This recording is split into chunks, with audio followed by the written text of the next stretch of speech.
A mother sold everything just to send her only son to school. But when she came to his office years later, he pretended he didn't know her. What happened next will shock you. Before the sun woke the birds, smoke rose from Mom and Kem's small kitchen.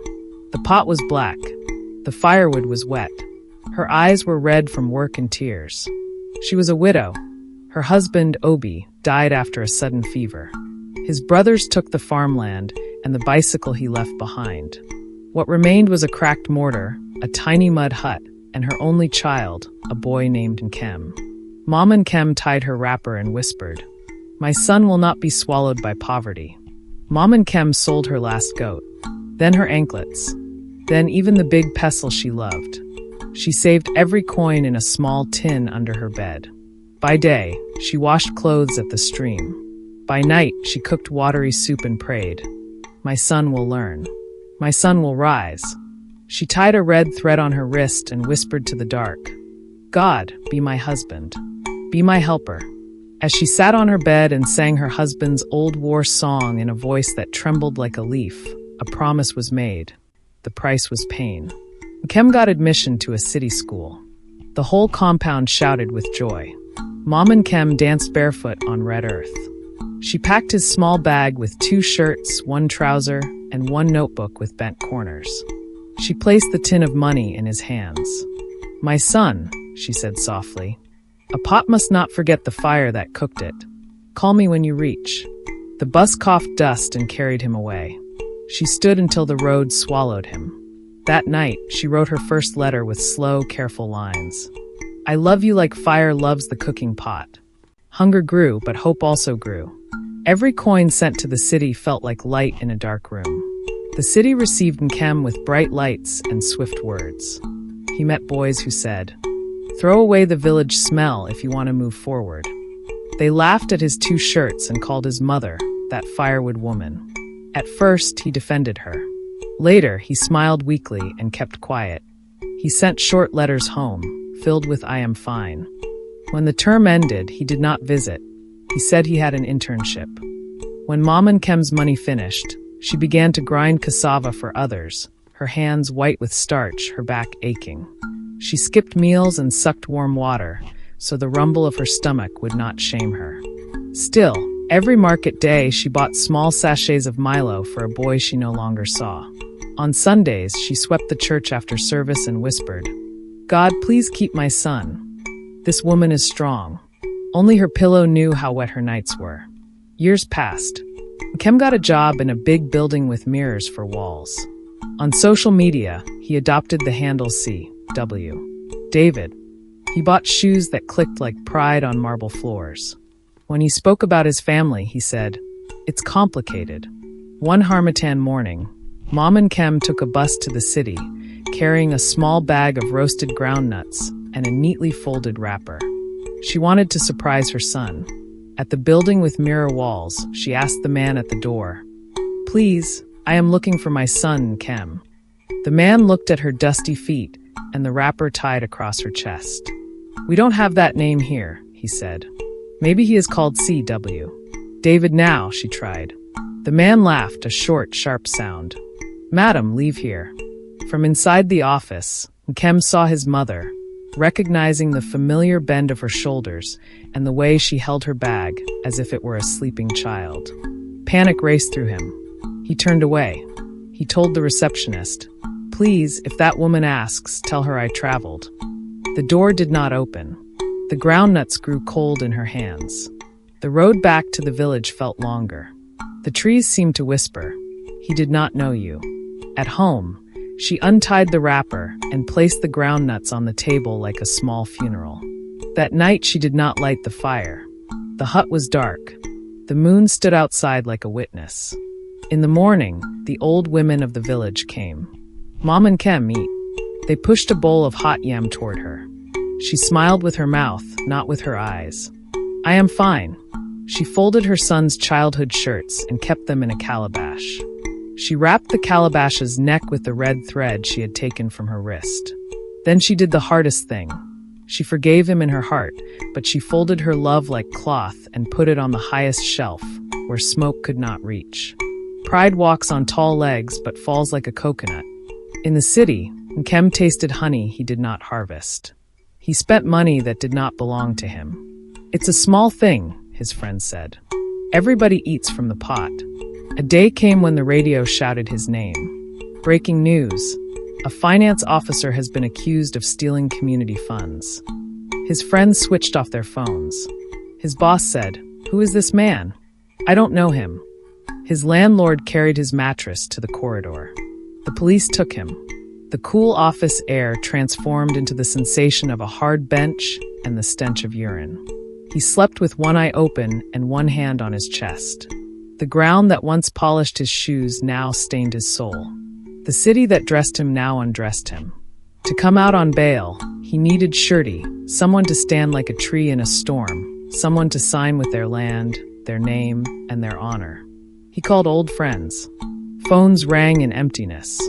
He sent messages to colleagues. Blue ticks. No reply. He called the woman he was planning to marry. She said, "I can't be involved." He sat on the cold floor and held his head. Like a child, he whispered the name he had buried, the name that smelled of smoke and dawn. Mama. A motorbike stopped in the village at dusk, coughing up dust. The rider shouted, "Letter." The paper trembled in Mom and Kem's hands. It said, "Mama, forgive me. I need you." She did not sleep that night. She washed her only valuable wrapper and spread it by the fire to dry. She took out her calabash of savings and counted slowly. She went to the women's meeting and spoke with a voice that shook but did not break.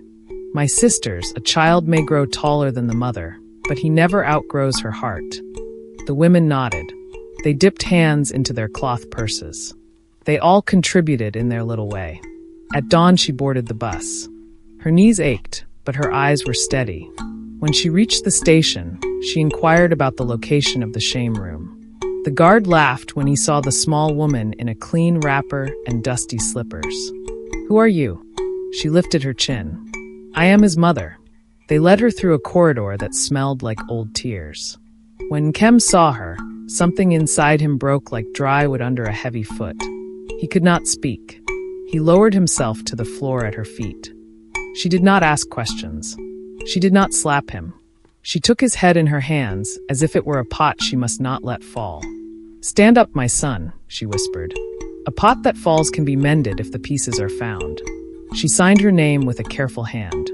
She put her land, her only land, the one her husband had planted yams on when life was still sweet, as surety.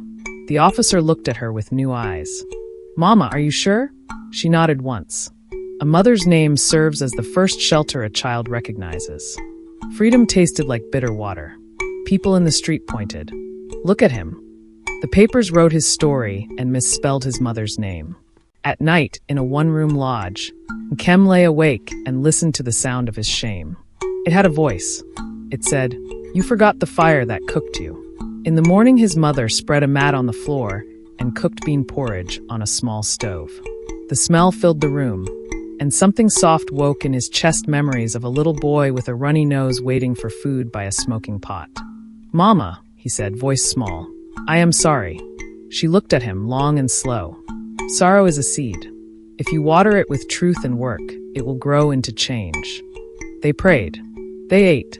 Then she gave him a plan as simple as a broom, but strong enough to sweep a dirty compound. "Return everything you took. If you cannot return, confess and serve. And when you finish, you will build what you broke." Nkem went to the office of the people he had hurt. He bowed his head. He told the truth, not the decorated version, but the raw one that cut his tongue. He pointed out other leaks in the pot, even when those leaks belonged to friends.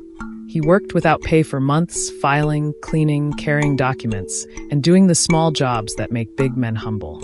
Some mocked him. Some said, "He is pretending." But time is a patient judge. The office began to change its ways. The money that used to vanish stayed. A new fund was created for widows and orphans, his mother's idea. When his penance ended, he returned to the village with wood and nails. He rebuilt the cracked church steps. He repaired the well.